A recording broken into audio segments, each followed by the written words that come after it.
qu'en fait, que oui, c'est possible et que ça n'enlève rien de la place de Nachman. Nachman, il est toujours dans mon cœur, il sera toujours là jusqu'à 120 ans. Mais le cœur, il est suffisamment grand pour faire venir une autre personne et c'est possible. Eh bien, nous sommes en ligne avec Johanna Erst Admati. Johanna, bonjour.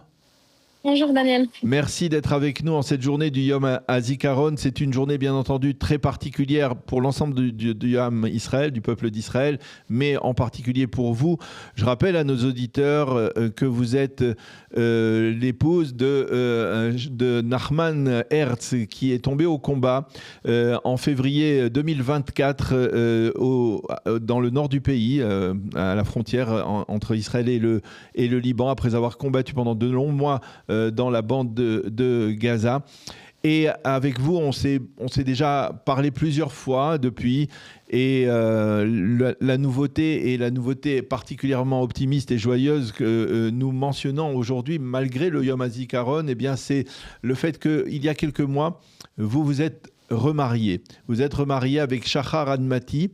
Et d'une certaine manière, on voudrait comprendre comment vous avez pu non seulement vous relever, continuer à vivre avec vos deux petites filles, mais décider de former un nouveau foyer, de fonder un nouveau foyer avec Shachar. Alors déjà, juste une petite précision, Nachman il est tombé au mois de mai, je veux juste faire la précision. Non, il n'y a pas de problème. Et alors en fait, très vite on comprend, surtout moi j'ai perdu Nachman quand j'avais 27 ans. Très vite on comprend en fait que c'est pour toute la vie. Et je reprends Nachman qui il était. Nachman, c'était quelqu'un qui vivait en sachant que lui, il a le choix et que lui, il est maître de sa propre vie. Et à partir de ce moment-là, j'ai très vite compris que moi aussi, je suis maîtresse de ma vie et que bien sûr, la douleur de Nachman, elle sera toujours là. Le manque, il sera toujours là. Mais pour lui-même et pour mes filles, je dois avancer. Et très vite, j'ai compris que moi, je veux être actrice de ma vie et je suis une femme forte, je pense. Et je veux continuer tout simplement. Et je pense pas que Nachman il aurait voulu que je m'arrête à 27 ans de vivre. Et voilà, c'est comme ça que moi, doucement, j'ai compris que oui, je savais au fond de moi que j'allais continuer et si Dieu veut me remarier et reconstruire. La décision de se remarier, vous l'avez prise très rapidement après la mort de Nachman ou ça a été un processus. Alors voilà, il faut savoir, et c'est très important pour moi de le dire aujourd'hui, que rien n'est simple. Rien n'est simple. C'est pas Nachman est mort et je me suis dit je vais me remarier. Dafka même pas du tout. Jusqu'à l'année de Nachman, j'étais encore un peu en doute sur ça. Mais doucement, à l'intérieur de moi, surtout la guerre en Iran en juin dernier, je me suis dit Johanna, tu peux pas continuer comme ça. Et doucement, j'ai compris que je voulais ouvrir mon cœur. Mais en fait, c'est surtout ça qui fait peur. Ce qui fait peur, c'est d'ouvrir son cœur. Et pour ouvrir son cœur, il faut avoir beaucoup de hommets. Il faut avoir beaucoup de courage. Mais je pense que c'est important. Surtout quand on perd son mari comme ça à la guerre pour la terre d'Israël. Très vite, on devient, je veux pas dire un exemple, mais oui, très vite, on est vu. Et moi, je veux montrer l'exemple que c'est pas que la vie continue et que c'est fini. Nachman, il est toujours là, mais la vie, elle continue. Et on doit être fort, on doit avancer. Alors, donc, c'est pas une décision que j'ai prise comme ça, mais ça s'est fait progressivement. Alors, quand vous dites ouvrir votre cœur, c'est-à-dire toujours en gardant dans ce cœur une partie du cœur qui reste pour Nachman, ou c'est ouvrir totalement son cœur à une autre personne qui va elle aussi peut-être intégrer Nachman dans sa vie? Exactement. Alors, il faut savoir que le cœur, ça marche beaucoup plus simplement que la tête. La tête, très souvent, elle nous arrête, elle nous fait peur. Il y a plein de questionnements, etc. Pour le cœur, c'est beaucoup plus simple. Avant de rencontrer Shachar, je me suis dit, mais comment je vais faire? Je me suis posé plein de questions et j'avais l'impression que c'était impossible.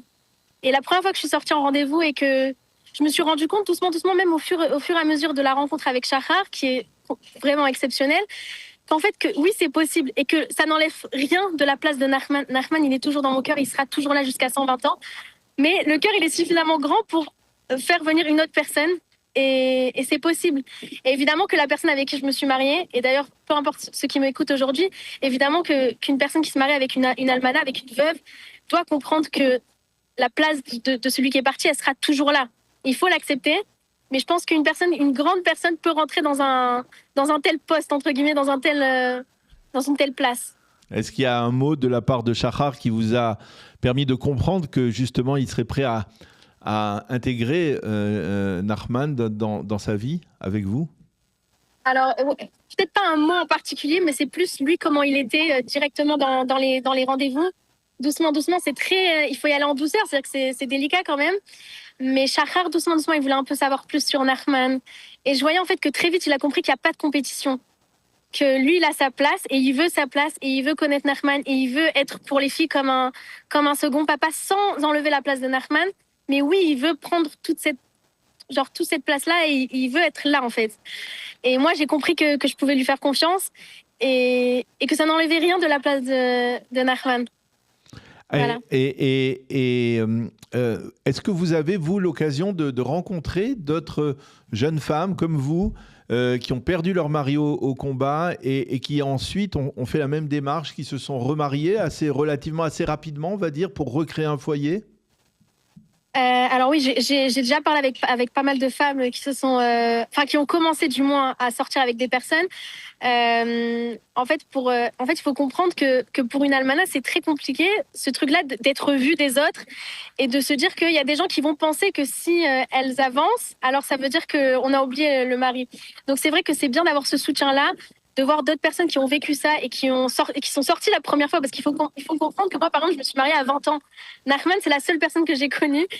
Et donc, la première fois qu'on sort avec une personne qui n'est pas Nachman, c'est compliqué. Donc oui, je côtoie et je connais des femmes qui se sont remariées. Et à l'intérieur de toutes, on a tous ce truc-là de se dire que c'est compliqué de garder en même temps notre mari, notre premier mari qui est tombé, et en même temps de vouloir construire quelque chose. Mais c'est possible. En fait, c'est possible. Et c'est juste un chemin nouveau. C'est juste un chemin nouveau et différent complètement, ouais. Alors, c'est un message d'optimisme que vous voulez faire passer d'une certaine manière. C'est une démarche d'optimisme, c'est une démarche de victoire de la vie. Exactement. En fait, moi, je suis là pour dire que Nachman, il sera toujours là et il existera toujours. Et tous les ans et tout le temps, quand je pourrai parler de lui et expliquer combien c'était quelqu'un de formidable, je serai la première.